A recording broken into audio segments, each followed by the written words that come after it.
This is James Corbett of the Corbett Report with your Sunday update from the Center for Research on Globalization at globalresearch.ca. And now for the real news. New unconfirmed reports out late last week suggest that the US is preparing to deploy ground forces to Libya this fall, in direct contradiction to all public assurances that the conflict was merely a kinetic military action and would not involve boots on the ground.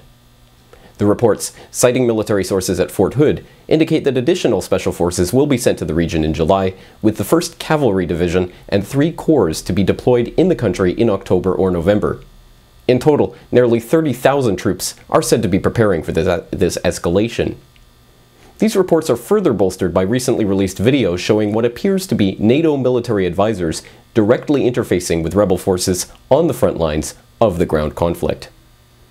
Now, a legal battle is shaping up on Capitol Hill between the White House and a bipartisan group of congressmen and senators who are formally challenging the legality of Obama's use of the military in the region long after the expiry of the 60-day War Powers Act limit for the president to wage a military operation without congressional approval.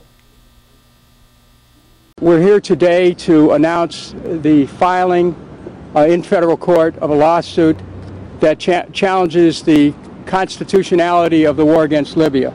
The Constitution of the United States, Article 1, Section 8, makes it abundantly clear that no president can go to war unilaterally without the permission of the Congress. This lawsuit also is challenging a policy that permits the president to commit the United States to a war under the authority of NATO. Similarly, we're challenging policies that would allow the United States to be committed to war under the authority of the United Nations. This is a clear and absolute illegal war. It has been from the beginning, as quite frankly wars have been in the past, but we're dealing with this one now. We have to deal with this now. We have to assert our powers, and if we don't step forward now, if the courts don't assist us now, if our colleagues don't assist us now, effectively they said, you are a neutered branch of government with no powers in this arena, and that cannot happen. Remarkably, the Obama White House issued a breathtaking defense of its own illegal position last week, continuing to use the argument that the bombardment of the civilian population in Libya does not, in fact, constitute hostilities, as set out in the War Powers Act. This denial comes even as fresh reports surfaced last week that Tripoli's Nasser University was bombed as part of the NATO campaign, with numerous university staff injured and killed. The Center for Research on Globalization published exclusive photographs of the bombing on globalresearch.ca earlier last week. The photographs were supplied by Mohammed Al-Alam, one of the students at the university, and include graphic photos of the civilian deaths in the bombing. The United States is not the only administration increasingly under fire for its participation in the NATO campaign. In an article late last week, Professor Michel Chossudovsky of the University of Ottawa details how the Canadian Parliament passed a resolution in favor of extending Canada's participation in the campaign. Despite a recent election sending numerous members of the far-left and nominally anti-war New Democrats into the position of the official opposition in Parliament, the only person to vote against the resolution was Elizabeth May, the leader of the Green Party. For more on the preparations for ground war in Libya and their significance, I turn to Professor Chossudovsky, Director of the Center for Research on Globalization. Well, the preparation for this ground war have been ongoing for several weeks now.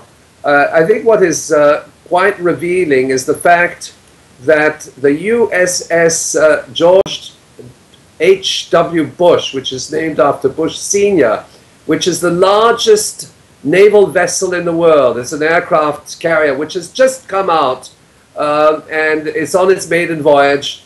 It's now in the Mediterranean. It's deployed for use in the Libyan campaign. It has on board more than 5,000 forces, Marines, sailors, special forces, and so on, helicopters, aircraft. It is accompanied with a major strike group, and this massive deployment is intended to support a ground war with the possible landing of NATO commandos, US and NATO commandos on Libyan soil. And then we're in an entirely different context, because then it becomes a war of invasion and possibly occupation. But ultimately, I think what's going to happen, particularly in Western Europe, is that the legitimacy of some of the heads of state and heads of government will start to collapse when they are confronted with the outright consequences of their actions, of their humanitarian actions, and people start to understand that this is a war. It's a war which is in derogation of international law. It's a criminal undertaking, and it is killing thousands of people. The corporate media has come under heavy fire from watchdog organizations and international observers who have concluded that reporters are purposefully hiding the extent of the atrocities being committed by the Western-backed rebel forces, even as dubious reports about Gaddafi's atrocities, including tales that Libyan soldiers were given Viagra to help fuel rape sessions on the Libyan population, have been reported unquestioningly. A new team of independent media and observers are heading to the region to report on the extent of the NATO bombardment and the civilian casualties that have resulted from the conflict. Joining us last week to talk about the media manipulations of the conflict was one member of that contingent, Global Research Associate Mahdi Nazem-Roya. The reporting has been part of the war campaign coming out of Libya. We have all these mainstream media reporters, journalists there. They're not saying anything about the civilian casualties, yet they were the ones who were pointing out any death, or claiming to point out any death during the starting of the so-called rebellion in Libya. But now when it comes to civilian casualties, it's all quiet from them. It's silence. They don't say anything about it. The media here has been telling absurd stories about Gaddafi giving Viagra to his soldiers and ordering them to be involved in rape, and they lied from the beginning about the jets attacking civilians.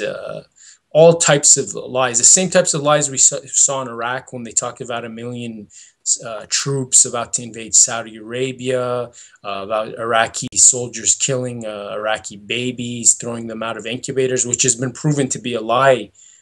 This is the type of propaganda that's being used against Libya. Now, I'm not saying that there isn't anger in Libya and there isn't internal tensions. There definitely is. The Libyan government's not a role model government, but the facts are that what's happening in Libya is being manipulated for other interests. There's other motives behind this. This is not a humanitarian war. It's very clear to any intelligent, rational person who uses critical thinking that this is not a war. This is an aggressive war against Libya. It's a war of aggression, which is offensive. They just bombed a university a couple of days ago, and they've been bombing hospitals, libraries, places that have nothing to do with combat. As escalation in Libya becomes more likely, alternative media voices become more important in providing a counterbalance to officially sanctioned propaganda for the war effort. One of those voices, Pepe Escobar of the Asia Times, talked to the Corbett Report last Thursday about the specter of a ground war and the importance of an independent media in propagating real news about the Libyan operation. Well, we all know that they said from the beginning. In fact, the resolution is explicit: no boots on the ground. For that, they would need, theoretically, a new resolution, which China and Russia already said on the record that they will veto. So I'm sure they're going to find some kind of scheme, a real mafia-style scheme, obviously, to have boots on the ground. In fact, some of these boots are already on the ground. CIA operatives, British SAS, French intelligence operatives, people who are training the so-called rebels. And of course, NATO in Brussels basically thinks, okay, if we bomb the hell out of Gaddafi's compound in Tripoli, sooner or later, he's going to disappear, or we're going to smash all his infrastructure. He won't be able to conduct his military anymore. But they haven't done that for the past 2.5, 3 months. So this could go on for another 6 months. And the longer it goes, Gaddafi could, in fact, do what Saddam Hussein couldn't do at the time in 2003. He could resist for a long, long time, and even if he's deposed, he could conduct a guerrilla war, because don't forget that large swathes of the Libyan population are pro-Gaddafi as well. So this is not a question of a 90% of the population against a dictator. Things are much more complex in Libya, but obviously you don't get this story if you follow Western mainstream media. For more on this story and other breaking news and current events, please go to globalresearch.ca. For more research and analysis by James Corbett, please go to corbettreport.com.